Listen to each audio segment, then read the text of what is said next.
If you don't have strong word of mouth in your product, don't move on to the next stage of scaling. If you don't have that first piece and you've tricked yourself into thinking of that first piece, everything else is just a waste of time, it's a waste of money. And once you have that, then you can think about all the things that matters. Like, okay, what type of team do I need to build to go after this opportunity? The best players want a lot of playing time. They love that ownership. They don't want to delegate that to somebody else. They want to be in it. We're building this team where every single one of the A players wants to play the game. Sam Altman and others have talked about how they think you can build a $1 trillion company with one person. I think it's a great headline. I don't believe that that's going to happen anytime soon. And I also don't believe you want it to happen. I think part of building something special in enduring business is doing it with a team.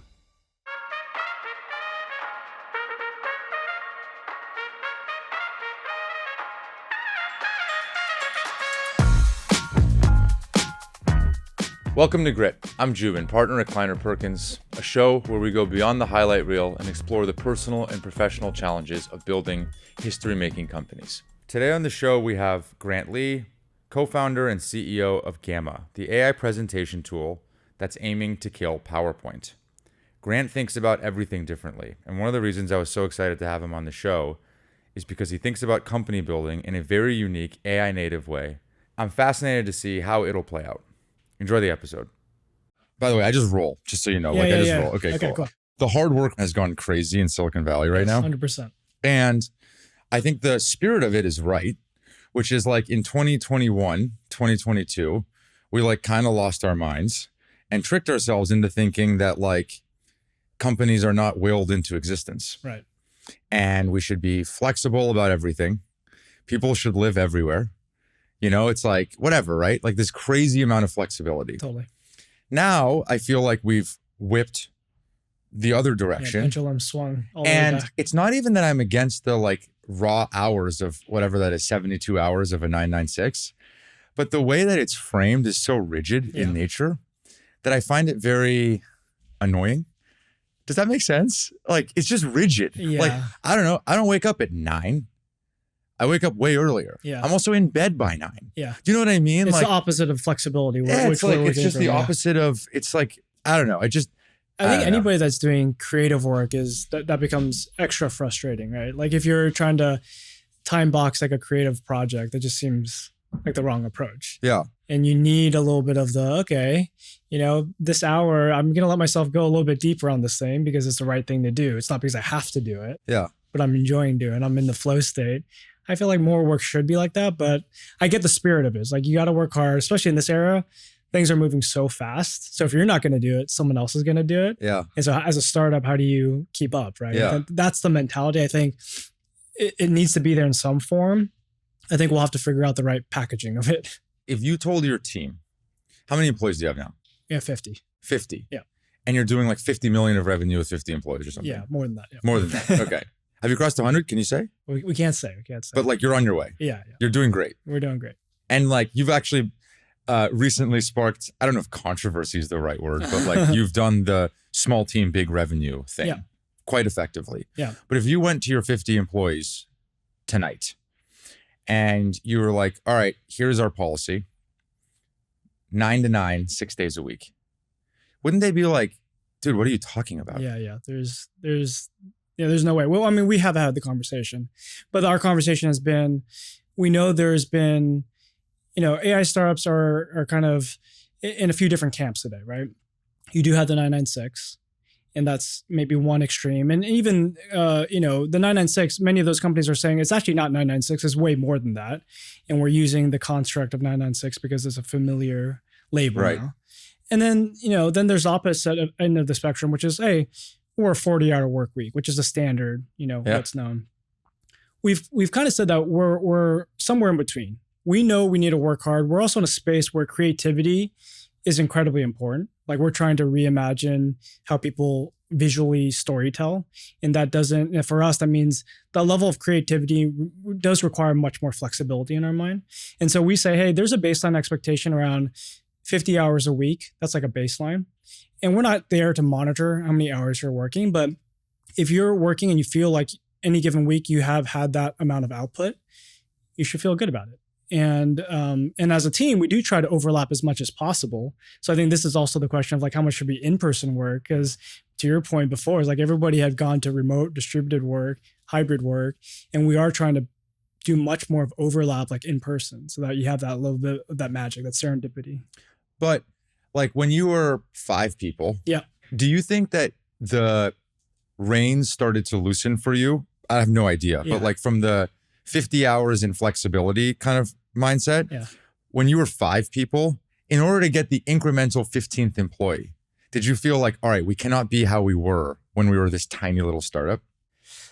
It's a hard thing to, so it's like for us, when we were, 12 people, we were working in a converted 2-bedroom apartment. We were all sitting shoulder to shoulder in this tiny little room, and everybody was working all the time. And so there was the unspoken, I didn't have to measure how many hours people were working a ton. And then gradually we started, like, we've never grown that fast. So it's always been for us like sort of this incrementally adding the next person. So I don't even know if there was ever a point where it felt like we were a different company. It just felt like a natural progression. And so I think we've just kind of kept that spirit. But then at some point, it got to the point where like we are big enough where we're not all crammed in a 2-bedroom apartment. And so some of the unspoken things, it was helpful just to talk through, okay, you hear all the headlines of 996. Are we a 996? And so we started having those conversations. We're a very transparent culture. So for us, it's like every week we're meeting as a team. We still have that open dialogue. And so that's where the conversation comes. Like, it really became a forcing function when you start recruiting folks and they're asking you, are you a 996? And so what is your answer? So if I have to give an answer to a candidate, I need to have an answer for the internal team too. And so that's actually how things progress for us. Yeah. That makes sense. And when you say you didn't grow that fast. Yeah. Okay. So like you started the company 4 or 5 years ago? 5 years ago. 5 years ago. Yep. Sorry. Do you want to just say like maybe 30 seconds? What does the company do? Yeah. So Gamma's building the anti-PowerPoint for anybody that spent, late night trying to design a slide, find the right layout, trying to tell their story visually. Like we're trying to replace that with an experience that doesn't require all that manual tedious work, so that you can actually, tell an impactful story in a fraction of the time. Yeah. And so you started pre-LLMs. Pre all the recent AI. That's right. Yes. That's right. 5 years ago. Yes. And then when you say you grew slowly. Yeah. What do you mean by that? Yeah. So there's 3 founders. So 3 of us. That's end of 2020, raised a little bit of money. And then over the course of the next year, we added 4 more teammates. So we got to about 7. And then the year after that, we got to about 15 or so. And then the year after that, we got to around 20. And then this year, we started the year just a little bit over 20. And we're approaching around 50 now. Mm-hmm. So that's been over the past 5 years. And when LLMs happened, did you have to redo the product? Yes and no. So the first couple of years, we were building the core building blocks for Gamma. So you can think of, in typical presentations, you have slides as like the primitive, right? Slides 16 by 9. We all know it. You get this blank canvas. For us, we came up with a new notion of, we're actually going to create this notion of a card. A card can be much more malleable. It can be any size. It's mobile responsive. It could also be something you can drop in interactive elements into. So it's not static. And it can be multimedia rich. So you can embed, entire websites directly into your Gamma. And so those core primitives are what we worked on for the first couple years. And then, come 2023, we recognized that we had to rebuild the entire onboarding flow, new user experience by leveraging AI, so that instead of, if you're a new user, you imagine going into a product like ours, you're faced with all these building blocks. You're like, what the heck is this? Well, what if instead we pre-assembled those building blocks for you? That was a starting point. So now you can kind of play with a pre-assembled set of, Legos, and that makes it much easier. That's what we used AI for in the beginning. And then over time, it's become deeply integrated into the entire product. Yeah. And so when you say slow growth, what you're saying is slow headcount growth. Slow headcount growth, yes. Not slow revenue growth. It's not slow revenue. So we did our first AI launch in March of 2023, end of March 2023. This was pre-revenue. We launched the product. It had AI. Entire workflow is, onboarding flow is different. Within a month, so our free version at the time was like every new user gets a free amount of AI credits. Once they burned through it, that was it, right? And so right after we launched, basically our support started blowing up with, how do I buy more credits? And we didn't have yet a way to monetize yet. So we had to basically scramble 3 or 4 weeks, figuring out pricing and packaging. Then we started monetizing. This is like end of May 2023. And yeah, from there on out, revenue growth has been, fast. And one of the things that I was excited to talk to you about is there's a lot of talk, like Sam Altman and others have talked about how they think you can build a billion, $trillion company with one person. Right. What is it? Billion or trillion? Billion. Okay. Maybe trillion. Soon it's going to be trillion. Yeah. We're going to have AGI with 3 people or whatever. Okay, Right. great. But in your case, and in practice, like from everything that I have observed within every portfolio company, I have not actually seen that. Right. Like I have not actually seen that when push comes to shove and you have more customer demand than you know what to do with, Right. that you're not hiring more CSMs, account executives.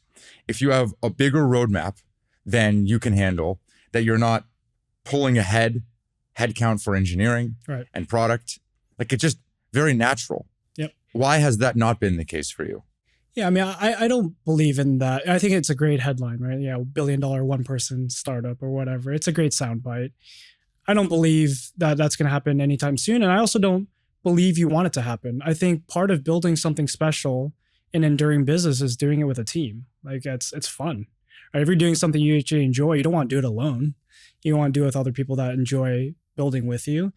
And I think everybody will bring a unique set of skills. And so I do think you can build a much leaner team, but it still requires a team. It's not a one-man show by any means. And so to your point, like, yeah, you start building out the go-to-market team, sales, marketing, those are different skill sets. Maybe one day a lot of that will be replaced by AI automation, but I guarantee you'll still be somebody running and orchestrating kind of the AI the sales playbook, or the, how do we actually go and reach customers? And so that's where what you're seeing is, I think there is a chance to be much leaner than you could have in the past, but it's not going to be, single person massive startups anytime soon, at least from my and from your lived experience, like how much leaner? Maybe I'll be very specific about the question. Let's imagine, I assume you want to take this company public, or I don't know, maybe secretly you want to have it be acquired by Microsoft, but you can't say that, so out loud you want to say you want to go public. Build this as big as possible. Yes. Yeah. Okay. So like, let's just assume public. Yeah. Do you have like a headcount in mind that you think you could go public with? Let's just imagine that the number that you need to go public with, let's just make up a number, is 400 or 500 million of ARR. Right. Let's just say. Yeah. At that number, what do you think your headcount could be? Yeah, I'll give you a couple of things that we think about. So like one is just like we do have a frame of reference, right? Many of us came from a company called Optimizely, many years ago, where that was at the time when I joined, fastest growing YC company. And by the time we were at the same level of traction as we are today at Gamma, we were 500 employees, right? So we're 10 times bigger in terms of headcount, same level of traction. And so in some using that point of reference, we're 1/10 the size. I think the other point of reference is we've taken that mindset. So being scrappy from the very beginning, this is pre our AI launch. We talked about, as a company, we're going to hire painfully slowly. Like that was what we said. And then even after we started growing really quickly, still the same mindset. We're not going to just add headcount because, the easy thing to do back in the day would be you want to start hiring sales, you hire the VP of sales. VP of sales comes in and builds out, they bring the Rolodex, they build that entire sales function, and that's how things are done. We've always been, actually, we're going to go bottoms up. Where any role we have, we're going to start with somebody that can be a player coach. They start off as a player. They really know how to execute well in that function before they start hiring anybody. And that allows you to kind of invert like just how that process goes in general. You don't assume you get headcount. You actually assume something needs to be done, and we're going to figure out how to do it. We're going to try our best to reimagine what the entire org can look like. I always tell other founders, like, most startups when they think about innovation, it's like, okay, we can innovate on product or innovate on technology. Well, you also have an opportunity to innovate on org design. You can go in and say, hey, we're not going to build teams the exact same way. We're not going to have people managers the same way we had 10 years ago. What is it going to mean for you? And I think it's up to every startup, if they want to do that, to innovate in a way that feels authentic, that they can execute on. And we've tried to run that from the very beginning. Yeah. But does it worry you that you're wrong. Meaning, like, you have competitors. Yeah. And let's imagine your competitors are subscale relative to where you are. Yep. Let's just say they're half your size. But let's just say now they just took on way more funding than you. Yep. And they've hired twice the amount of engineers that you have. Yep. They've hired people on the go-to-market side. Let's just imagine they start winning. They can pull roadmap ahead faster. They can get to distribution faster than you can. And maybe you got too cute with it, right? Would be the thought. Totally. Yeah. Like, could you get too cute with it? Yeah. In the spirit of this principled, lean mindset. Yeah. Absolutely. And I think that's something that we think about, but we don't actually even have to imagine that. We are in a space that have had startups that have raised way more money than us, that have teams way bigger than us, that started before us, that have now shifted, pivoted to different opportunities. They're no longer working in this space. And we could have feared the same things. We were like, okay, they raised a ton of money, a big round. We should go raise a big round. They hired their 80 employees, 100 employees. We should grow to be that big. And so that fear has been around for forever. But the question always is like, do I believe fundamentally if I double the size of the team, I'd double the speed? And the answer has always been no. We are super agile, we are lean, but we can move and adapt really quickly. If we want to change strategy tomorrow, I'd call a team meeting, we would change directions tomorrow. And that's always been the ability with a 50-person company, you can do that. I think if I was 10 times bigger, much harder to move the ship. That's true. But what if you doubled the team and you increased velocity by not 100%, but like 30%? Would you do that? Because isn't that where the truth is usually somewhere in the middle? I think what you're getting to is like velocity is the question, right? Like velocity is speed and direction. If it's just speed, I think that's not the right thing because you want to make sure you're headed in the right direction. In this age, when everything is moving so fast, underlying AI technology, how customers are adopting your tooling, it's moving fast. And so if you move too fast in the wrong direction, well, guess what? Then you're gonna have to rewind all of that in a few years. And so you're better off like being really sure about the strategy and the direction you're headed in before you double down on the speed notion. But are you not convinced right now that you are definitely going in the right direction? We are. We do feel that. But like when you think about like a startup going after like a space, right? So it oftentimes feels like they're like if you imagine this market to be that you're trying to penetrate as being like this balloon. To penetrate that market, you need this really sharp laser focus. You need to be that needle that can pierce through that balloon. The moment you start spreading that across a wider surface area, you can no longer penetrate that market. You're hitting this balloon with a blunt object. That's not the right way to do it. And so we do feel like we're heading in the right direction. But again, like the speed thing isn't going to help us do that any faster. It's going to actually it would actually force us to kind of allocate those resources across a broader set of things that maybe not important yet today, but they may be important in the future. So we're going to sequence it the right way. We're going to focus on the things that matter most today, worry about the other stuff later. Yeah. I think what I'm really scratching at, which I'm really fascinated by, is like we are re-underwriting all of the startup axioms that have been true forever. Right. Forever. Yeah. And so you're on the bleeding edge of that. And there's a fundamental question of, like, for example, a lot of founders will come to me and want to redo how sales compensation works. Yep. And in my mind, I'm like, do not do that. Like, that is tried and true. And I think you're getting too cute. Yes. Like, this is how these people are wired. This is what works. Now, almost always, founders will try. And almost always, all roads inevitably lead back to the thing that has been true since the dawn of company building. Does that make sense? 100%. So like small example, Yeah. but like if you take that to the company level, right? Like it's just an interesting question that I also ask myself all the time, which is every business fundamental down to headcount completely actually being rewritten for the first time? Yeah. Like, is this technology so transformative that it is actually going to rewrite how companies are fully built? And if so, you're one of the first to actually be doing it. Now, you haven't hit real scale yet. Yep. So we'll see how as time goes on. Yeah. But like you're doing it. Right. So I don't know. It's like It's a question. Yeah, I totally agree. I think, founders do have this desire to want to get creative on many things. And I agree. Yeah. Like sales comp, I've seen this play out too. And so I think you have to figure out in which things the existing playbook is going to work, and you should just not reinvent the wheel. And in which things do you, at your core, feel like there's an opportunity to do something different. And I think you should be constantly listening for signals, right? So like you're reinventing the sales comp, and let's just say all your A's keep quitting. You can't, none of them hit quota, whatever it is. Like everybody, like another startup's hiring all your top AEs. And then yeah, you gotta go back to the drawing board, right? For us, I think there's, when it comes to like the company level, I look at, okay, do we feel like we're losing the competition? Do we feel like we're losing employees? Do we have high employee attrition because we're so thin that everybody has to do so many things, right? Like they're burnt out. Do I see that? None of the fundamental signals to me have said that we need to change something. We can keep doing what we're doing. But if they ever do, then I got to go back and be like, hey, this is not working. We're gonna try something different. Yeah. But the question that I ask myself is, how do you measure the signal of what if we were double our revenue count today, but we aren't reaching that velocity because of that? You don't know. Yeah. You don't know that answer. Yeah. Yeah. Does that make sense? Like, it makes sense. Yeah. What if we're not going fast enough because we're artificially constraining headcount and we could actually be a bigger company? Yeah. Because the market is there. Yeah. I don't know.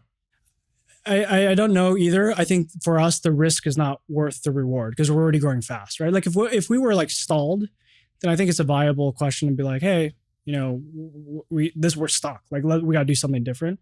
But if you're growing fast organically, vast majority of our users are word of mouth. People are using the product, love the product. Like, is moving faster the right thing right now? Or actually, should we just make sure that our customers today are super happy with it, continue to use the product? We build bottoms up love. We build a brand people love and trust, not just like, hey, flash in the pan sort of thing. That's more important to me. That's existential to me. Like, I want to make sure the foundation's right.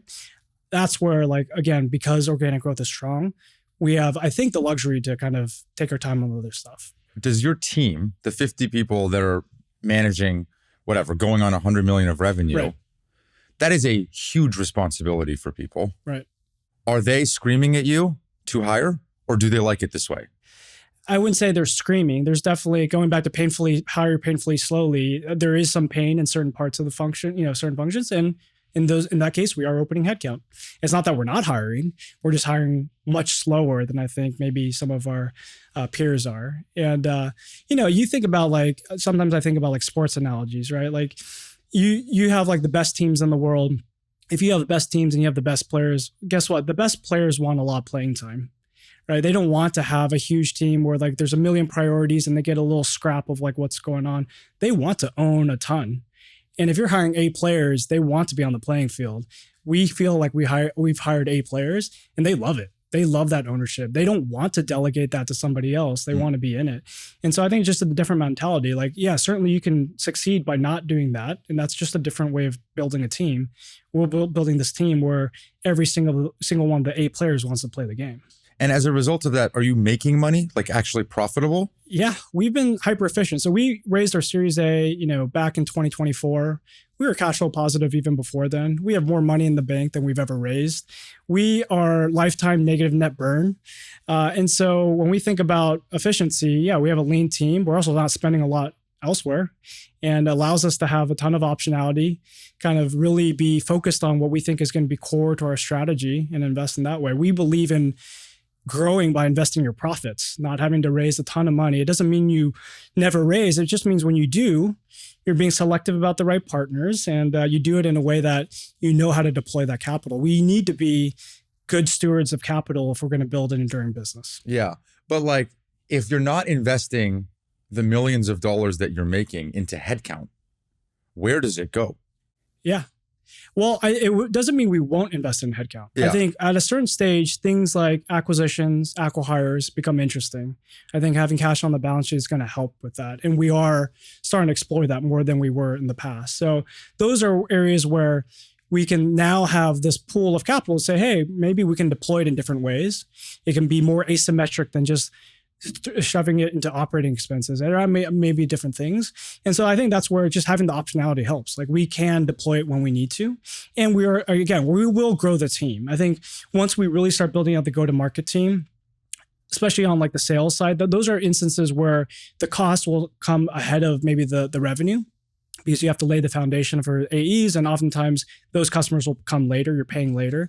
And so I think those will change some of the economics, and we're going to do that. Yeah. And at some point that will change the dynamic a little bit. It's interesting. During the COVID ZERP days, there was many companies that were PLG, which in so many words meant they didn't think they needed sales.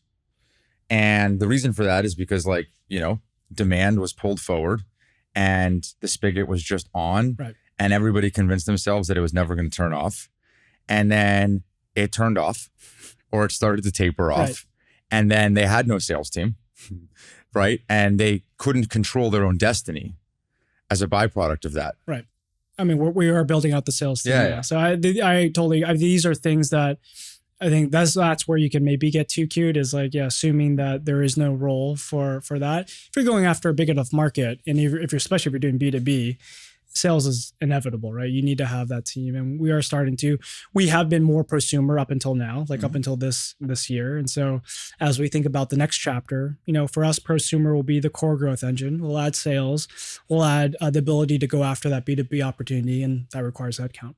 How many engineers are there ish? It's more than half of the company's engineers. Okay, so like call it 25-ish. Yeah. That's a lot. Yeah. And when you look down the barrel of your 2-year roadmap, is there not a temptation to say let's just say we could make a 3-year roadmap, a 1.5 year roadmap if we added 10 more headcount? Yeah.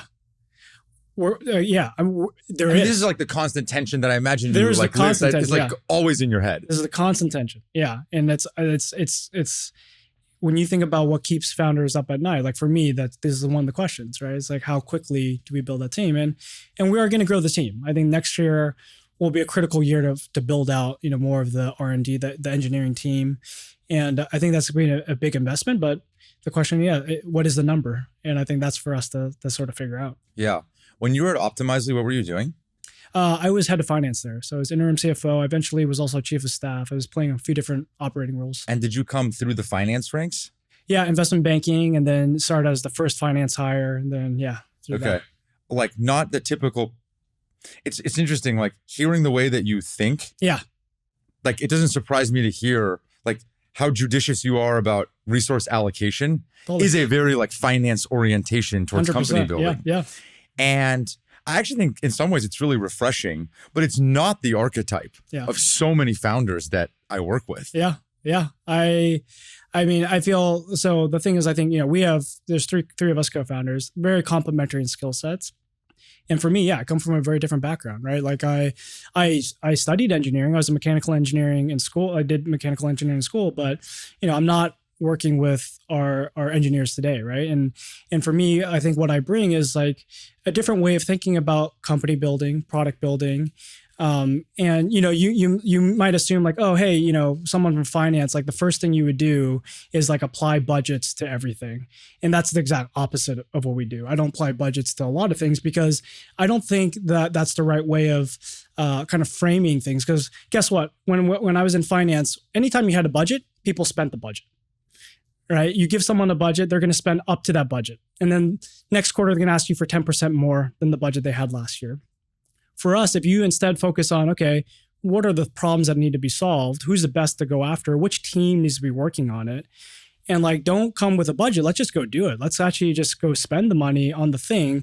And if you have a strategy that sounds sound, we're going to do it. And then we'll worry about the cost later. And of course, over time, you're making sure you're not just burning everything, but like you're approaching it with like, okay, we need to figure these different problems out. There is no amount of budget that I'm going to give to you that's ever going to feel right or perfect. So let's just not try to over-index on that, especially at the earliest stages. Like everything is like you're doing for the first time. Yeah. And especially for a team of 50, right? Like we're not only doing it for the first time, we're like trying to do it differently than maybe any other people have in the past. So that's been our mentality. And I think that's where, I think having the finance background actually allows me to see the world with a unique perspective, but doesn't always mean that you're rigid in how you approach solving the problem. Yeah, for sure. Let me ask you a hypothetical. Yeah. Today, I come to your office with 10 of the most cracked engineers in Silicon Valley that all want to work at Gamma. Like certified cracked. Yeah. The best of the best. Do you hire them? If they pass our interviews, yeah. You do. You would hire all 10. Yeah, hire all 10. Okay. So there is no like true constraint on headcount. Not for where there's going to be, for room for them to, to actually impact what we're doing. Yeah. Would I hire 10 accountants? No. But yeah, if you're saying engineers, we have an infinite roadmap for things we're going to build.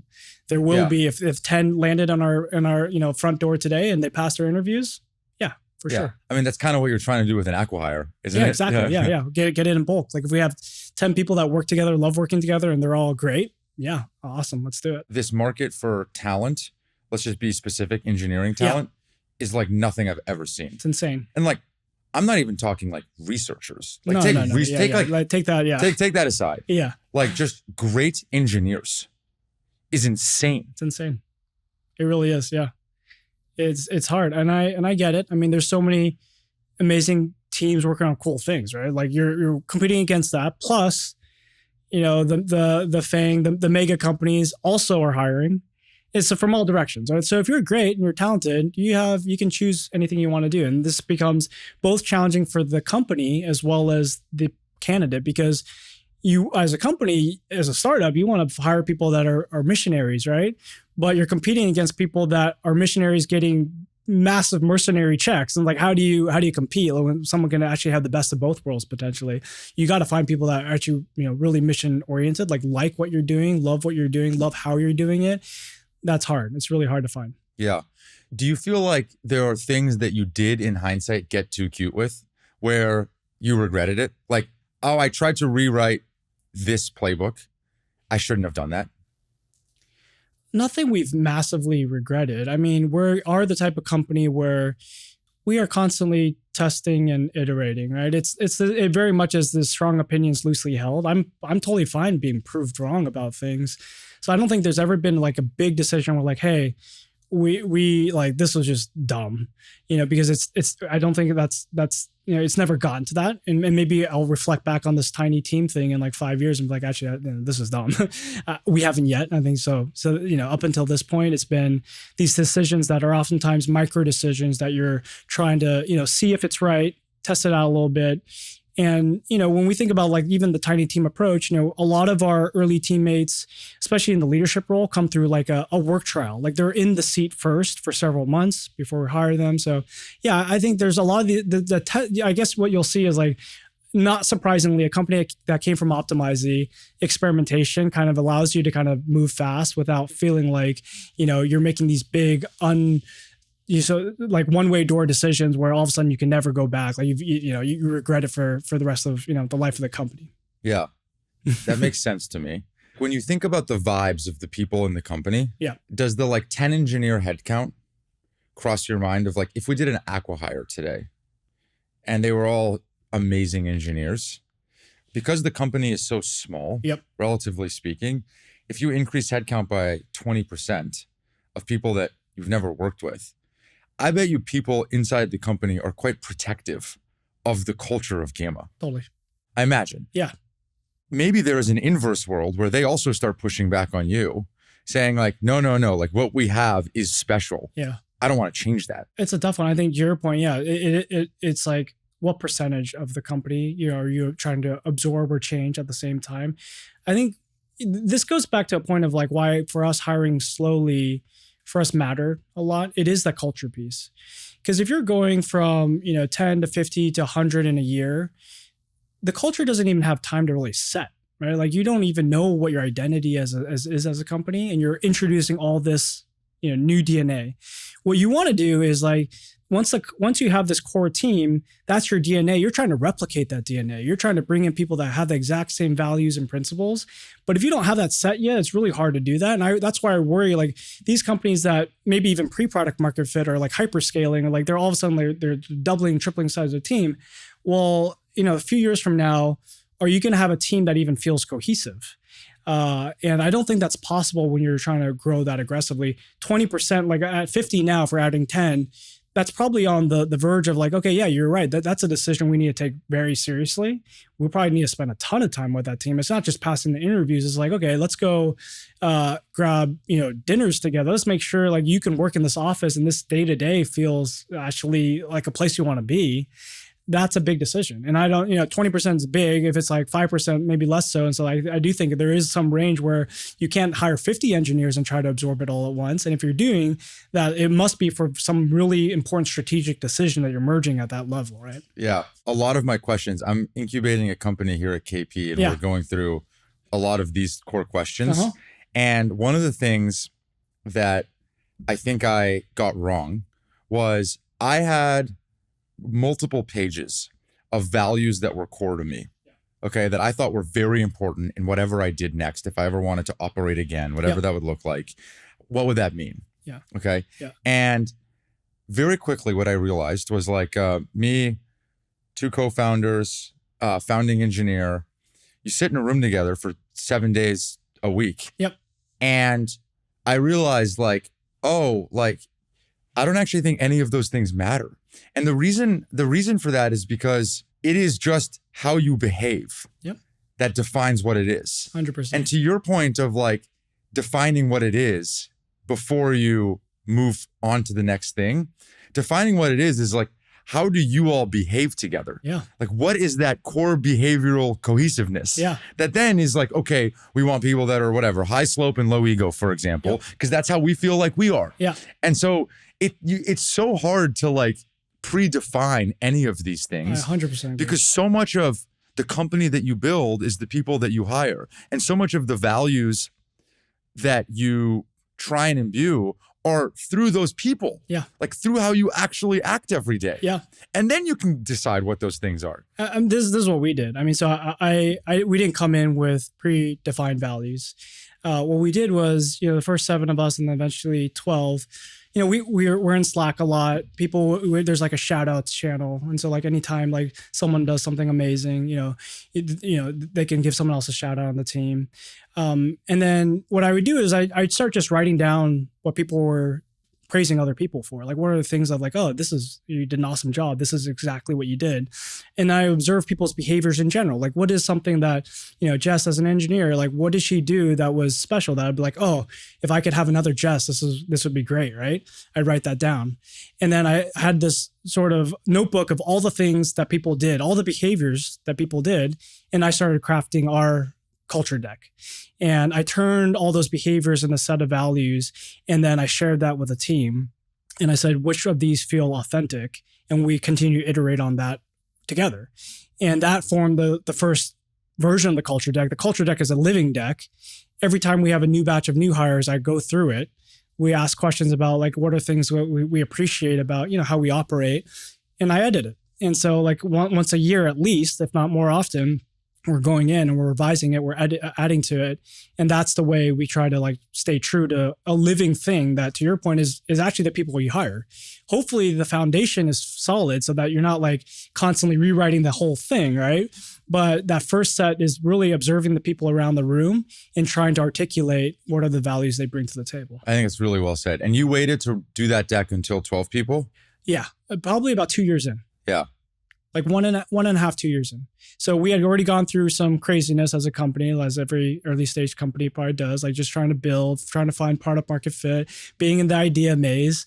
So you go through some stuff and you feel like, okay, things are starting to click. Then you start writing some things down and you start sharing it, start talking about it as a company. I don't think you ever want to do it too prematurely because nothing else matters in the beginning until you hit product market fit, right? Like as a company, you're not a company until you've reached that point.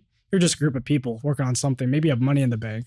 But once you feel like you're a company, then yeah, I think having a culture is great. And then once you start recruiting, you better have something you can point to, or even if it's in your head where you're like, I can replicate the DNA now. I know what I'm looking for. Yeah. How long were you in the idea maze for? I mean, 2+ years. Come on. Yeah. I mean, so with how many, you and your 2 co-founders? No. So when we raised our pre-seed round, this is end of 2020, over the next few months, we added a few more people. So we were about 7 people and we really started kind of building the very beginning of Gamma. And what we actually did was instead of just build, so I mentioned Gamma is kind of like a modern alternative to PowerPoint. So we felt like, okay, one opportunity, this is peak pandemic too. It's like one opportunity is like, okay, we're going to change how people present and share their ideas. The other opportunity was like, we wanted to explore was actually, what if we created a virtual office? Because so much of our work now is hybrid. There's people distributed. Our ambition all along was like, we wanted to change how people communicate, but we actually saw both of these as interesting opportunities. Presentations as a space that needs to be reimagined, virtual office as a replacement for the physical office. And so we actually worked on both ideas in parallel for 6 months. And we dog-fooded both simultaneously for 6 months. At the end of the 6 months, we're like, okay, which product are we going to dedicate 100% of our time to? It was kind of like an A/B test, but it wasn't driven by any sort of hard numbers. It was, okay, we saw on one hand this virtual office that was ultimately competing against in real life working together, which we would never be able to surpass. Like there was an inherent like wall. Like no matter how much we built a better virtual office, it couldn't be better than being next to your teammates, enjoying work together, collaborating in real life. So like, okay, there's an inherent cap there. With the presentations idea, we had an infinite number of things that were like, we can make this better. PowerPoint is stuck in this rigid format. It is not the most expressive tool. Vast majority of the people know PowerPoint but suck at it. There's so much more we could do there. So we ended up going all in. But this is after 6 months of parallel pathing both. It wasn't like we actually knew for sure. We're like, actually, we know our ambition, but let's give both a shot. So then we started working on this, and that's like, okay, that's great. So we did that for a bit. But then you're like, you start building this thing and you get some early users. Many of them are your friends telling, hey, this is an interesting thing. And then you go look at the data. They don't come back to using the product. You're like, okay, well, not good enough. Let's keep iterating. We keep iterating all the way until August of 2022. So again, this is a couple of years in now. We were like, okay, we're going to do our first launch. We're going to launch on Product Hunt. We're going to launch our public beta, right? So no longer will it be like a wait list or private. We're going to launch our public beta. And we launched our own Product Hunt, and it actually did really well. We got product of the day, product of the week, product of the month. You see the surge in usage and signups, and you feel kind of good about yourself.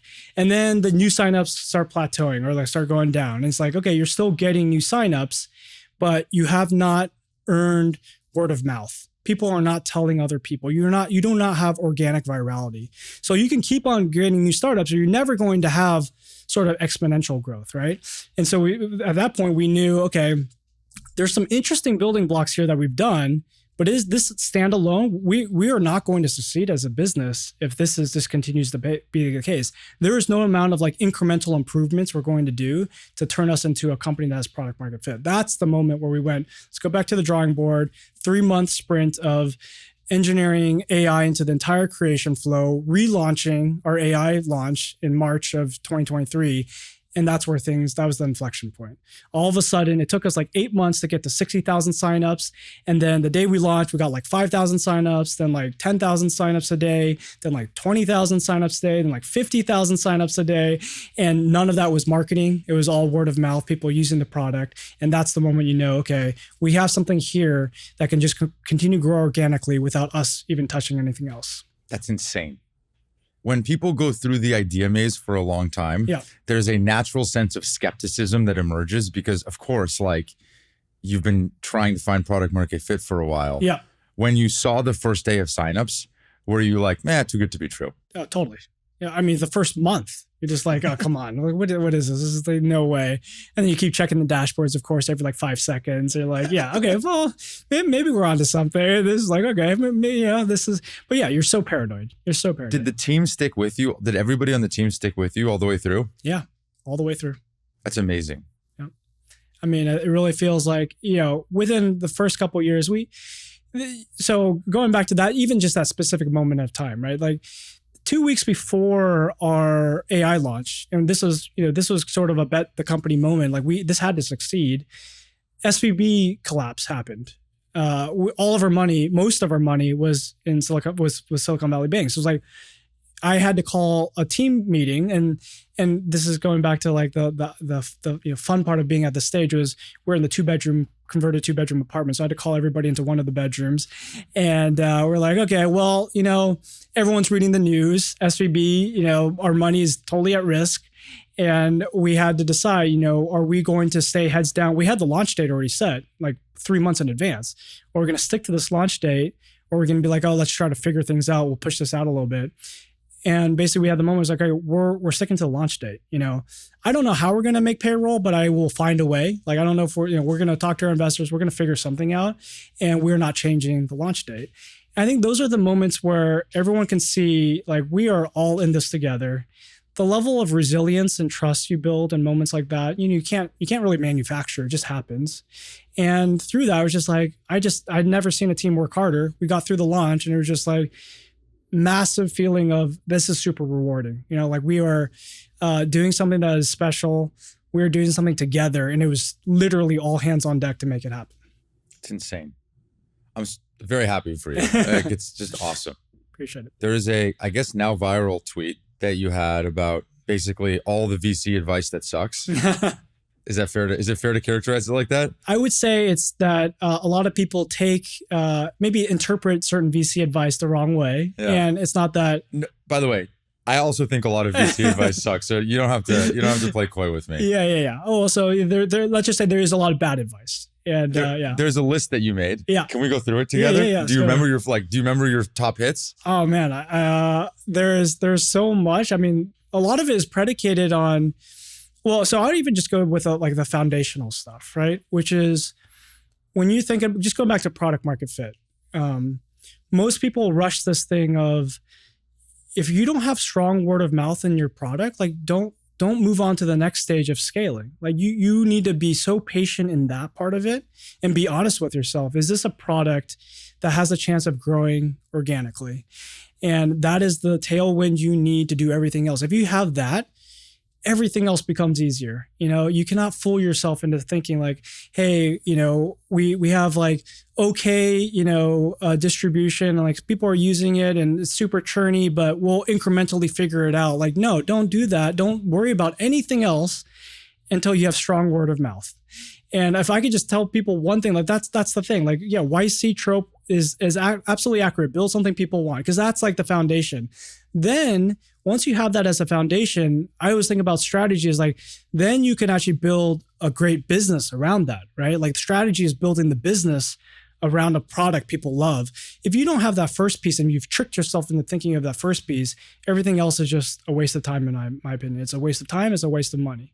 So do that first. And once you have that, then you can think about all the things that matters. Like, okay, what type of team do I need to build to go after this opportunity? And that is for you to answer. Like, I think you can be a much smaller team if you have strong word of mouth growth.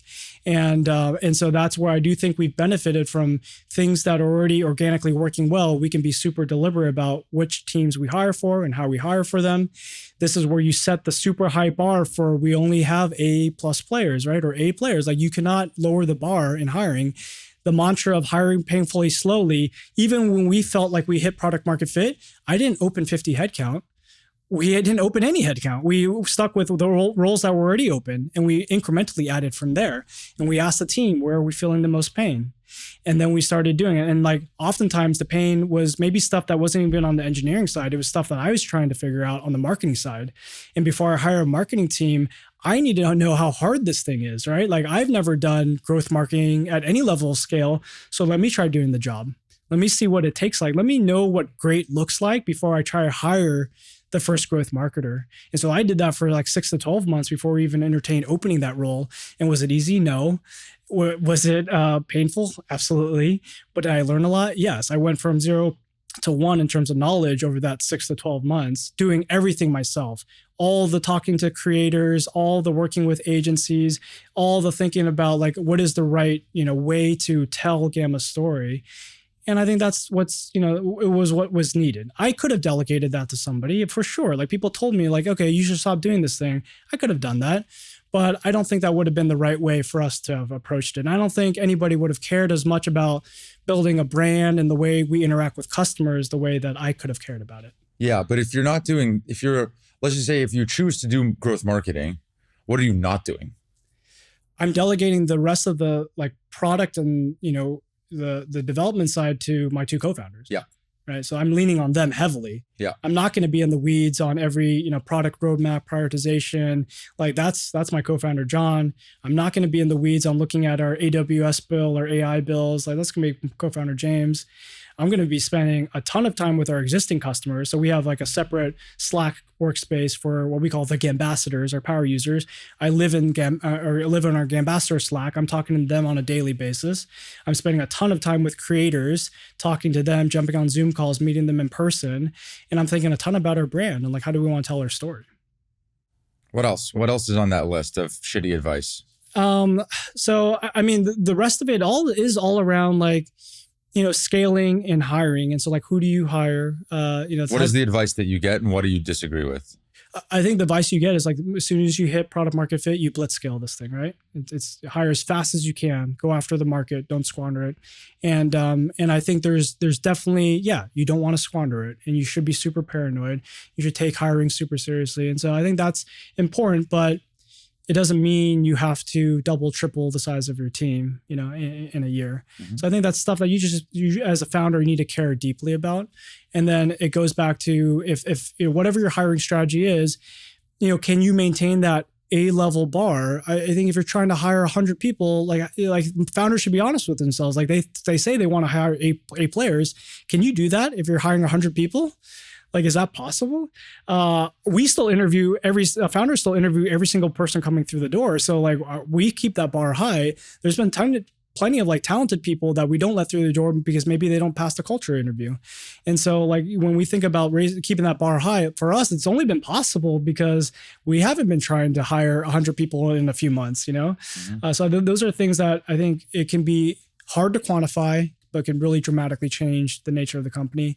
When I think about the types of, managers or like leadership we've hired this what we call like the player coach. Like going back to like sports analogy is like, certain sports like football, they move super fast. And so, it's hard for the coach to always get the players in the right position or call the right play, right? So you have roles like the linebacker. That's essentially a player coach where if the coach can't actually see what's happening, linebacker can make some call adjustments on the field. And that happens, the play happens so fast, the best linebackers can do that really, really well. We have something in Gamma where most of our management is a player coach. They are able to do the job themselves. Oftentimes, for instance, if you're on an engineering team, you're still shipping code, but then you can also coach and mentor those around you. And especially within this AI era, you can also help define like which AI tools the team might be using or should be using. So I think that allows you to be much closer to the work, but that's only really possible when, again, you have this sort of flat team, flat organization, and you don't have inherently a ton of layers that you're trying to, fit into that structure. In our top 8 portfolio companies mm-hmm. across 5 key functions, whatever it is, sales, marketing, finance, engineering, product, let's just say. Yeah. 38 out of 40, maybe 39 out of 40 of those executives that run that function are reporting to the CEO for the first time.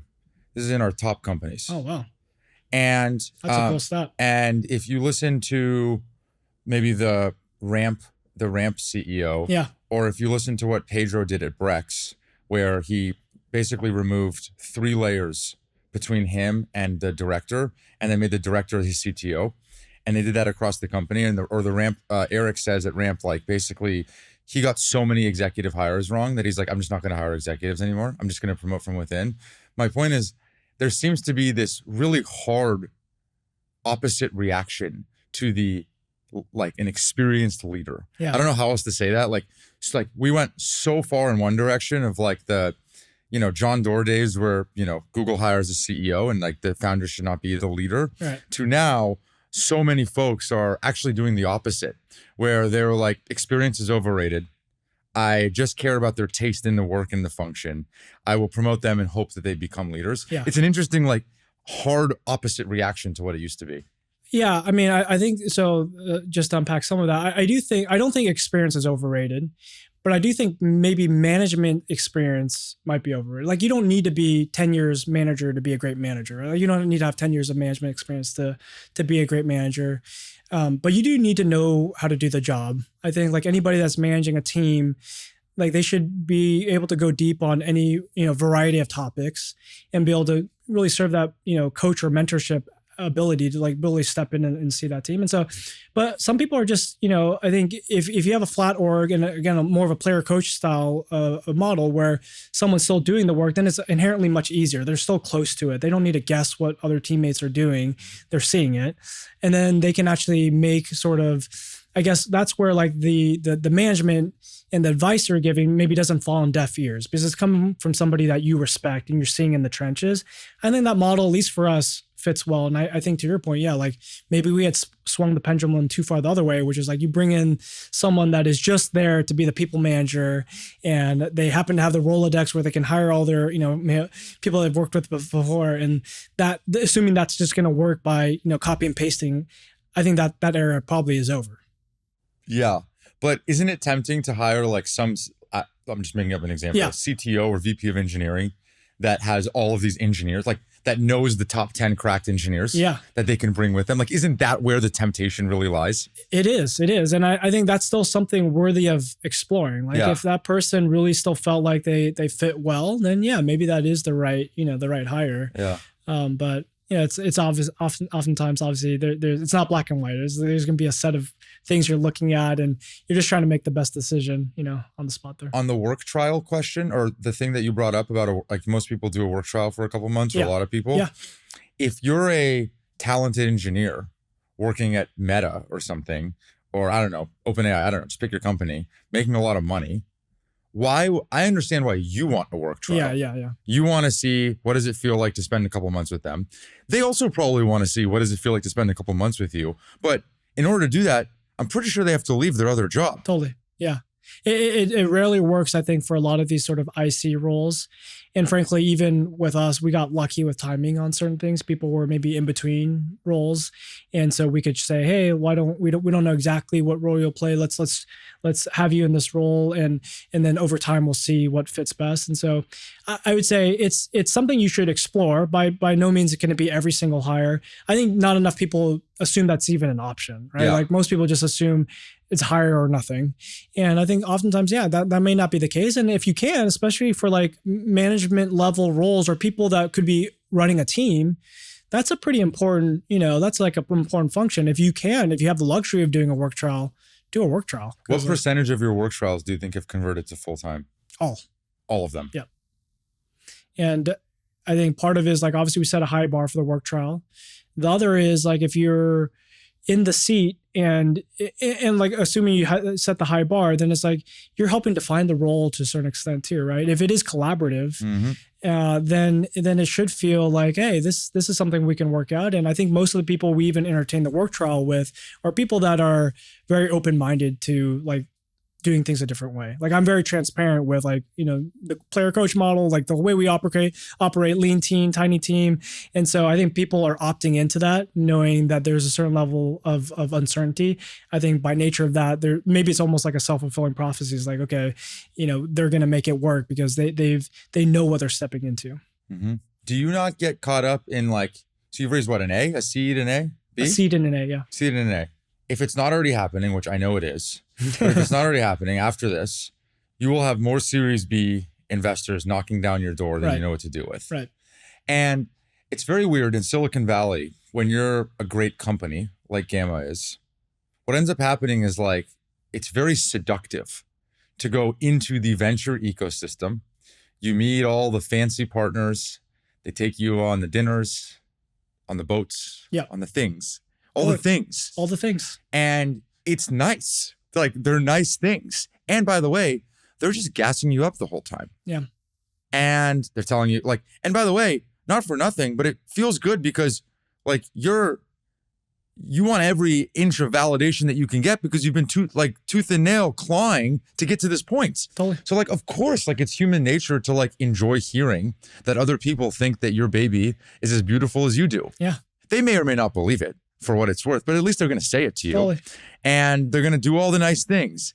Like you have really resisted that game quite effectively. Yeah. But do you agree that seduction is there? Absolutely. I think this is the challenge, I think, for a lot of maybe first time founders or earlier founders and just their career in general is like those all feel great. Those they build up your ego and they feel really, really good. And it's not like they're trying to necessarily be, doing anything malicious. It's just the way things work, right? And I think when you're early in your career or just early and like just figuring things out, you may not even know what you want. You may not even know what your definition of success is. And for us, it's different, right? Like I'm doing this because this is what I want to be my life's work. And this is what I want to be building for as long as I possibly can. And when I think about success and what's rewarding to me, I have 2 little ones at home. When I get to work on something and my son is sitting on my lap and he's playing with Gamma with me and we're making like a comic book or something, that in my mind is like winning. That's success because I am enjoying that moment. For me, when I first learned PowerPoint, like my eyes lit up because like, oh man, I'm creating something out of nothing. And I'm seeing that same light in his eyes, doing that with Gamma. That's amazing. Like that is winning. And so like, I want to do that for as long as possible. If I felt like raising a mega round or like taking all this cash would help us get us faster there or like help us guarantee that destination, like, yeah, maybe I would do it. But I don't think that's ever been the case. And I think, founders need to ask themselves, is more money in the bank going to really help you build an enduring business? Yeah. With the way that money is flying around in the valley right now and how crazy valuations are, you could get a stupid valuation and take a lot less dilution. Yeah. Like we're playing musical chairs and the music is going to stop at some point. I don't know when. Nobody knows. Could be in a year, it could be in 5 years, it could be in a day. It doesn't matter, right? Like we don't know. But when there's this much money and this much demand, is it not tempting to be like, all right, would I sleep better at night knowing that if I put 50 million in the bank with relatively little dilution, Yeah. is there not a temptation there? There definitely is. And that's the calculation you're trying to do, right? But is it 50 or is it like 500 million? Like, I think by default, a lot of founders will assume, let's just take the most money at the max valuation and I'll worry about the rest later. I think worrying about the rest later is just a recipe for disaster. So like, yeah, taking the 50, that probably is a smart move. And that could be the smart move. And you should ask yourself, is that the right number? But if you're always maximizing, if you're always going to this, like, I'm going to maximize everything, I think that's the slippery slope because you can, to your point, you can always go for a higher valuation. If it's competitive, someone else is going to bid it up. If you want to run it like an auction, you can. And then you're going to be left with, hundreds of millions in the bank. And like, what are you going to do with it? I think that the consequences for first-time founders are ones that are hard to calculate. You have 500 million in the bank. What do you do building your business? What do your employees think when you have that much money? What are you using it for? Oftentimes they use it to go hire the 500 people immediately. And so the temptation flips from taking the money to spending the money. And when you start spending the money, you can spend it on so many different things and you can instantly lose focus.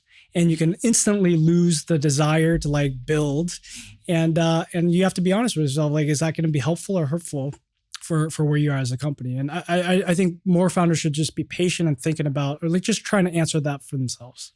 Were your kids born post Gamma being born? Daughter was born right before Gamma was born, and son is a little bit older. Yeah, so he's 3 years at the. Going back to like where the conversation started about like how hard you and your team are working. Yeah. How do you feel guilt ever? Like, how do you balance the responsibility that you feel as a CEO? Yeah. Which, it's like a pie eating contest. The reward for it is more pie, versus, like being dad. Yeah. It's a tough one. I mean, I try to spend as much time as I can with them, right? And I think with that just means there's sacrifices. You're not doing a whole lot of other things. You don't have fun hobbies. You have hang out with kids, which is great and is rewarding, but you give up a lot of other things. And I think that's worth it. For me, going back to what you think success is, like if you feel like you're on that path, then yeah, you shed everything else that's not allowing you to succeed in your own definition of success, right? Do you have to do anything intentionally with your partner, kids, so that the pie eating contest doesn't go in perpetuity, like that you can create some space?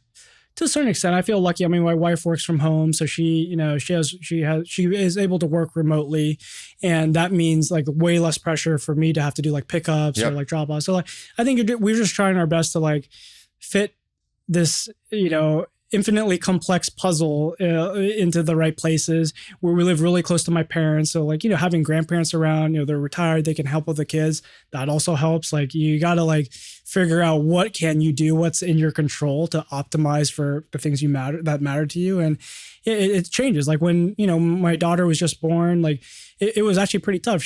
When she was 1 year old, when she turned 1, she caught this super rare disease, and that throws you into a whole different spiral, right? Like obviously your priorities as a parent change, as a human change. And so you're trying to navigate that. And so, what startups have taught me is like, you just got to be adaptable. Like every year, every day is going to be different. You shouldn't assume it's going to be the same. And if you have that mindset, then at least you're going to be anticipating change and just trying to go with it. Do you ever feel guilty? Guilty. Guilty? Do you ever feel guilty? No. Guilty that you're not being enough of a husband, father, or CEO? I don't. I mean, I feel like I do give it my all. And I think, for me, it's been, even before starting the company, you have to have conversation, like sitting down with my wife is like, are we getting into this? This is not my decision. It's a decision we have together, right? Like I cannot do this without your support. And when I mentioned it, it's just like 100%, you should do it. Right? Like there's no hesitation. And if she's giving me that support, then I can do everything I need to do to make sure Gamma is successful. If there was resistance there or hesitation, then there's a conversation, right? Then you have to be like, okay, am I giving up the right things here? Maybe I should just go get, another job instead. But you start with open and honest conversations. And if you have a partner or whoever else is involved in those decisions, you got to have that well ahead of ever even thinking about fundraising. Like we had those conversations basically as soon as the last startup I was at was acquired. And that was, 8 or 9 months before we even tried to raise money. Like you got to have those conversations first and then raise money later. Like if you're not having that first, then obviously it's the wrong sequencing. Yeah, I did the same. That was the starting block before anything. Starting block. Yeah. Yeah. Like, are we going to do this? Yeah. And I think her reaction was, yes, we are. But even if I said no, would that change how you felt? Like, okay. All right. They kind of know what. Fortunately, you don't have to worry. Yeah. That all makes sense to me. Let's just say when the kids have a recital and you have a deliverable, what do you do? It's a good question. Well, oftentimes the deliverable is probably something I've set as the deadline, right? And so what will typically happen is I'll go to the recital, or right now, my son's in a lot of soccer, so I'll go watch a soccer game, and then I'll just stay up late to make sure I hit the deliverable, right? If it's due the next day, I stay up as late as possible or as needed to get it done. And that's, that is literally the day-to-day, week-to-week, that is what I'm going through. Yeah. And when you go to the soccer game, like honestly, can you actually watch the soccer game? Like, or is your mind going crazy? It's literally like anytime there's a timeout or something, I'm checking my phone. But when my son is playing, 100% all in. I'm also like super competitive. So like when I'm watching them play, I almost like, it's like my brain just switches to different gear. Like I have to, for better or worse, I'm just like locked in and probably screaming too loud and all those things. But yeah, I think it is, it's like, switch on, like, okay, work, and then switch off. Like you're kind of you're bouncing back and forth. But when he's not on the field, you're like, forget about it. I'm usually, unfortunately, his teammates probably aren't the biggest fans of me. But it's just like, I got to check this Slack. I got to respond to this thing. So I appreciate you doing this, man. I was really excited to do this with you. Yeah, appreciate I find you unique and distinct in the Valley, and it's refreshing. And I'm just excited to see like how these decisions play out. Yeah. I'm like fascinated. Thanks, man. Yeah, I mean, I feel like if anything, this is one of the things where if I can give anything back to the next sort of wave of founders, is like, play your own game. You're doing something that's incredibly hard. Every step of the way, you'll be getting good advice and bad advice. You kind of got to learn to kind of figure it out yourself. And then, yeah, if, when it comes back to, I always think about, your luck surface areas is really just two things. It has two dimensions, right? It has people and it has time. surround yourself with amazing people that give you energy, share the same values, hopefully the same ambition, and then give yourself enough time to win. That's the basics. If you can do that well, I feel like a lot of people can succeed. Oh, it's really well said. I close with the same questions. The first, are you hiring? We are hiring. Check out our careers page, gamma.app. We definitely are hiring. When you hear the word grit, what do you think of? I think of my parents, honestly. Determination, coming here with no money in the bank, starting, trying to build a life where, their family could have a better life than them. And I honestly, I just picture my mom. It's amazing. Thank you, man. Thanks for having me. That's it for now. If you liked the episode, please leave us a review or go back into the archives where we've done more than 200 episodes with some fantastic folks. This podcast is a Kleiner Perkins production, and I'm Joubin. Thanks for listening.